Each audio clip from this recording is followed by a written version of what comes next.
We've reached the third and final segment of our series of lessons on persuasive tactics. So far we've looked at the ways in which we can use the basic skills of essay writing to create an appeal to logos, as well as pathos. The third appeal we are going to attempt in our writing is ethos, because it is only when we're using all three appeals that we're being most persuasive. So what you see here in front of you is a great example of how you might want to start to think about the concept behind ethos. What you see are a series of images of teachers. They all look friendly, inviting, professional, and their look is a big part of this concept. They look like somebody who you can trust. They look like somebody whose advice you can take. At the beginning of the year, your teacher, up until now, has tried to convince you to trust him or her, that we have the knowledge and expertise to teach you skills and concepts, and that you will trust us to help you apply them to the world around you. That is a good way to start to understand ethos. Another way that you might want to think about this concept before we begin is through social media. If I click over here, here's a bit from Governor Christie's Twitter feed. It might not have occurred to you, but social networking can give us a very interesting snapshot of how someone like a politician, similar to how a teacher, might create an ethos for himself or herself. And so Governor Christie, throughout, let's say, the hurricane, would have used Twitter and Facebook to create an ethos that he's reliable and can be trusted to pull New Jersey through a tough time. And you can actually go on the social networking sites of politicians and famous people and track how they craft their ethos over time and how that ethos changes. So at this point you might be asking yourself, all right, what is ethos? I think I have an idea, but I'm not really sure.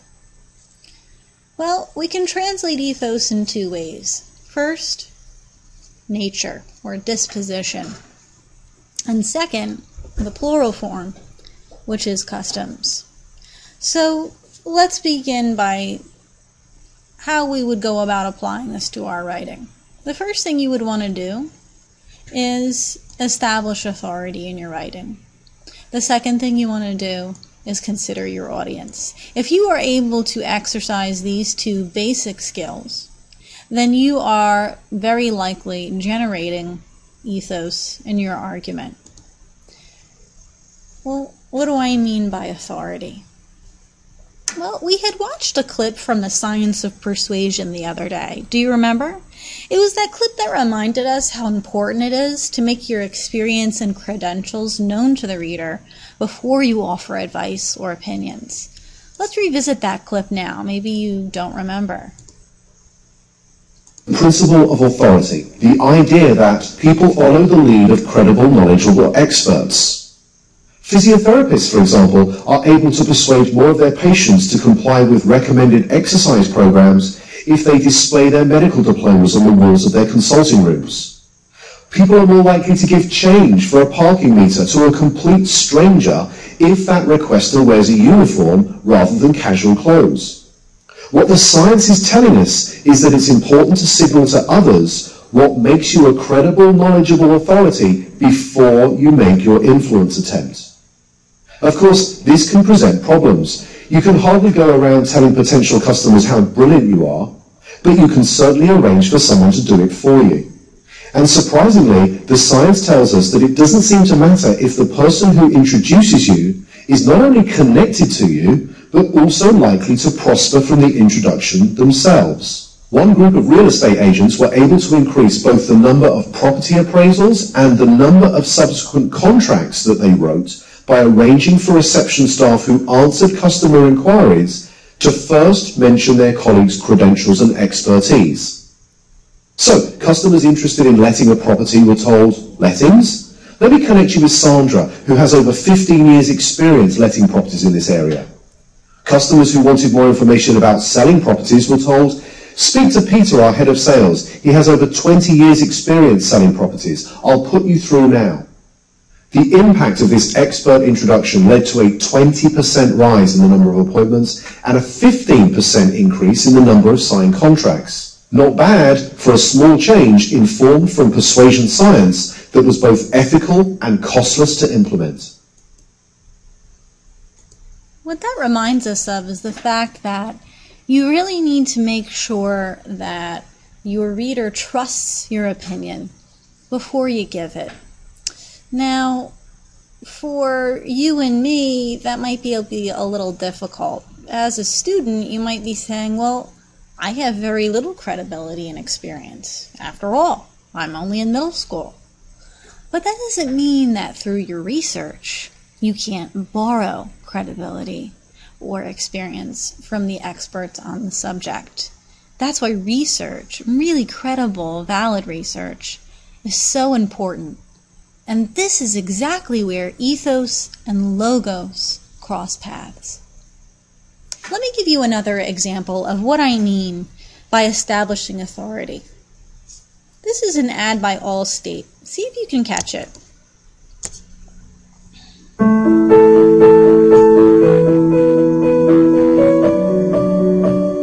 1931 was not exactly a great year to start a business, but that's when Allstate opened its doors. And through the 12 recessions since, they've noticed that after the fears subside, a funny thing happens. People start enjoying the small things in life. A home-cooked meal, time with loved ones, appreciating the things we do have, the things we can count on. It's back to basics. And the basics are good. Protect them. Put them in good hands. So this Allstate ad is using its experience in the field as a method of saying, hey, you can trust us. We've been around for a really long time. And to reinforce that point, they have that really great catchphrase, in good hands. Also meant to say, hey, you can trust us. Well, let's look at the second skill that you would need to be able to exercise to achieve ethos. That's considering your audience. So basically, who's reading this? And what are their values? What's their perspective on the topic? Because no one wants to take anything from somebody who's totally different from them, doesn't share their values or outlook on life. No one's going to accept that you are an authority or credible or trustworthy if you aren't seen as one of us. So remember, the plural form of ethos can be translated as customs, which implies that a speaker should understand or share the value of the audience, the values of the audience. We see this tactic quite a bit with politicians. When politicians during campaign season give speeches, they very often refer to, depending on where they're giving a speech, values of their constituents. If you think back to the Gettysburg Address, Lincoln's pretty much bending over backwards to do this. He's trying to take a divided nation and bring them together in a war-torn part of the country. And so he's appealing to the values and outlook of people on both sides of the aisle, both sides of the country. And of course, he's always appealing to his supporters first and foremost. A second good example would be this old Kellogg's advertisement. Check it out. Whoa. A common sense breakfast from a time when common sense was common.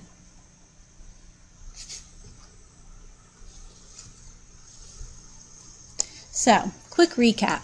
In order to use ethos to persuade in, let's say, an essay, a writer is doing two really important things: establishing authority on a subject and gaining the audience's trust by appealing to their values and perspective.